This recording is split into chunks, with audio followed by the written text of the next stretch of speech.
Hello, world. Welcome to a fresh installment of Fractal Briefs.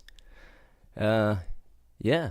So, yesterday, I decided to get on YouTube, and the first thing I saw was that Timcast, or Tim Pool, was streaming, and he was covering a New York Times interview of Jacqueline Hart, who is on the Trust and Safety Council of Patreon, and Jack Conte.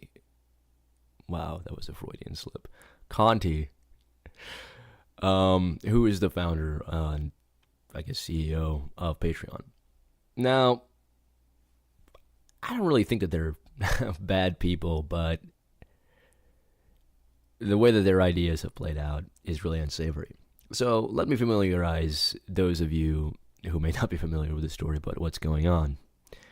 The article in the New York Times was regarding, Patreon's actions of how they remove people from their platform, because recently they removed the political commentator, Sargon of Akkad. And this has stirred a lot of ire because many people feel that he was removed unfairly. And I'm included in the group of people that believe he was removed unfairly. And in fact, I'm so upset that I myself have left Patreon. So here's my brief little first impression of what's gone on. Patreon is too whimsical and wishy-washy in their policy decisions.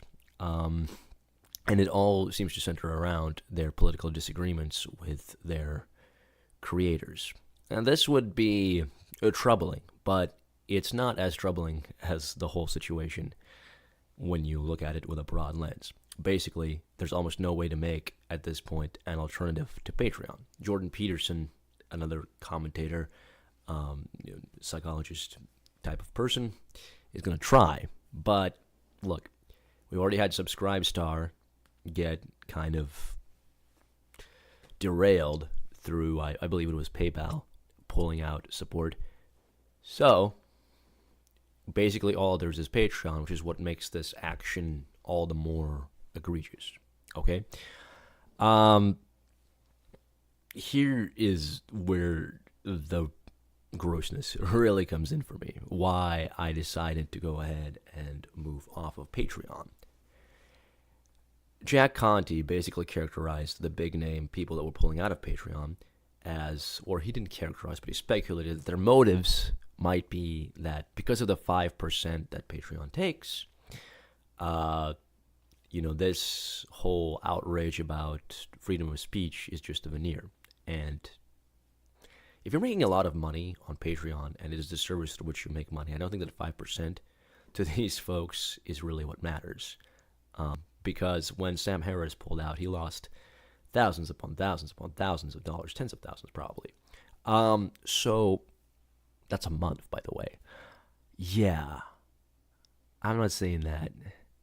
And that's a really condescending, cynical thing to say in an interview that kind of paints a portrait of how you view creators in your platform. And here's especially why that's really infuriating to me, because creators, not Jack Conte, even though he is a musician himself, but creators are what make the platform, right? Right? They're what brings the eyeballs to the platform, which means the revenue.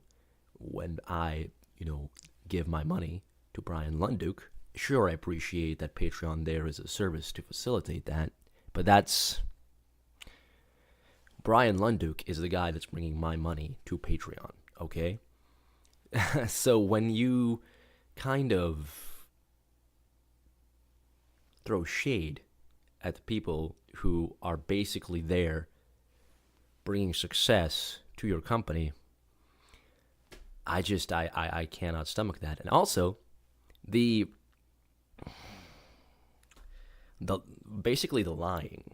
So Jacqueline Hart, who's on the Trust and Safety Council, just obfuscates this whole situation. Okay, so Patreon works differently from other, sites in that Patreon doesn't have an algorithm or anything that weeds people out. They're called the human element.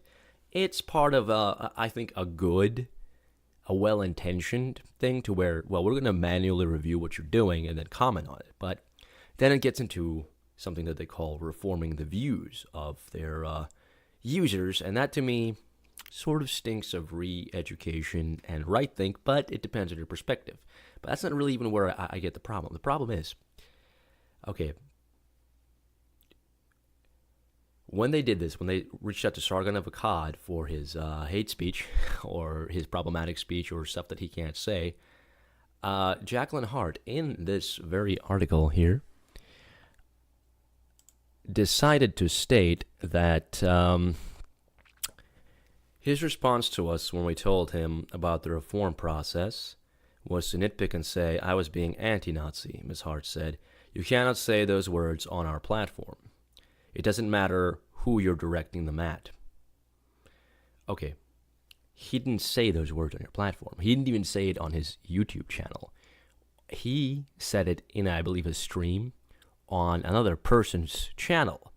And so to reach in and to pull out this comment and not consider the context of the comment at all, and then to characterize it as something that happened on your platform, therefore it's under your guidelines in a New York Times interview, that is wildly gross. Like, as Tim Pool said, that's the most infuriating thing that you can probably read, if I'm recalling what he said correctly, is that little statement there, because it's so inaccurate and so misleading, and it's done in an interview to the New York Times, which I don't necessarily have a lot of respect for the New York Times as a publication, but it's a broad reach. So basically, if I was being interviewed by the New York Times or by some publication like that, and I was making statements about other people, holy crap, would I try to get it right.